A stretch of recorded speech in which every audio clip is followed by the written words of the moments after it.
Hi friends, বাবুস কিচেনে সবাইকে welcome করে আজ আমি আপনাদের সামনে আরও একটি রেসিপি নিয়ে হাজির হয়েছি। আজকের রেসিপি হলো মেদু বড়া। দক্ষিণ ভারতের প্রসিদ্ধ একটি রেসিপি মেদু বড়া।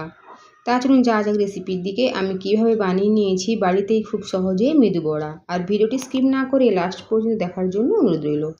মেদু বড়া বানানোর জন্য আমি এখানে বিউলির ডাল নিয়েছি 200 গ্রাম।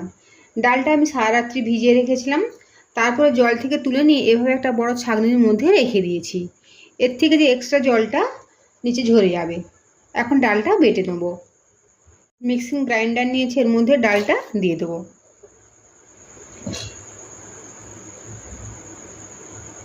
পুরো ডালটা নিয়ে নিয়েছি। এখন অল্প পরিমাণে জল দেবো। অল্প অল্প জল দিয়ে ডালটা বেটে নেব। অল্প অল্প জল দিয়ে ডাল বেটে নিয়েছি। দেখুন ডালের কনসিস্টেন্সি ঠিক এভাবে হয়েছে। আর ডাল বাটাটা একদম ফাইন নয়, এর মধ্যে কিছুটা দানা দানাও রয়েছে।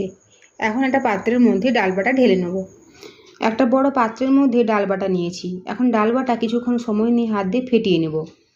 আপনার চাইলে হাতের পরিবর্তে স্প্যাচুলা দিয়েও একটু ঘুরিয়ে নিতে পারেন। যত বেশি ফেটানো হবে বড়া কিন্তু ততটা টেস্টি হয়। ডাল ভালো করে ফেটিয়ে নিয়েছি।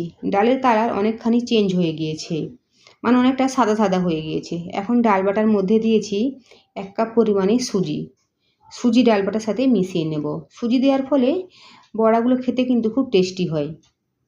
ভালো করে একটু মিশিয়ে নিতে হবে। আর সুজি যেহেতু ফুলতে সময় লাগে বা সেট হতে একটু সময় লাগে, তাই 10 মিনিটের জন্য এভাবে ঢাকা চাপা দিয়ে রেখে দেবো। 10 মিনিট পরে ফিরে এসেছি। দেখুন সুজি খুব ভালোভাবে সেট হয়ে গিয়েছে। আবারও কিছুক্ষণ সময় নিয়ে, মানে 2 থেকে 3 মিনিট সময় নিয়ে একটু ফেটিয়ে নেব। অনেকে সুজির পরিবর্তে চালের গুঁড়ো ব্যবহার করেন, তাতেও কিন্তু বেশ ভালো হয়। তবে সুজি ব্যবহার করে দেখবেন, টেস্ট কিন্তু খুব সুন্দর হয়। এখন দিয়েছি পরিমাণ মতো লবণ, আর দিয়েছি গ্রেট করা আদা, স্বাদ মতো কাঁচা লঙ্কা কুচনো কারি পাতা, আর দিয়েছি পেঁয়াজ।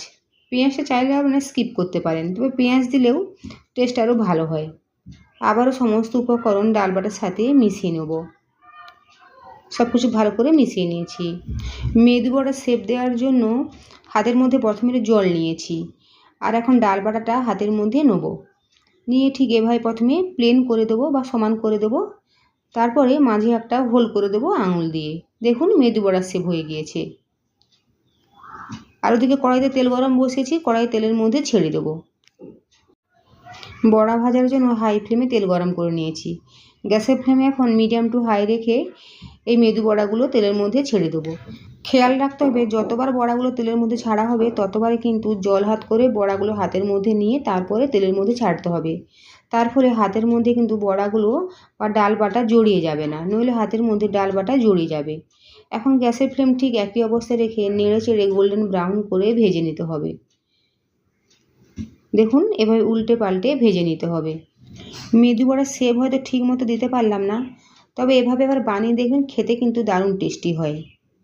দেখুন ঠিক এভাবে গোল্ডেন ব্রাউন করে ভেজে নিয়েছি। ঠিক একইভাবে বাকি বড়াগুলোও ভেজে নেব।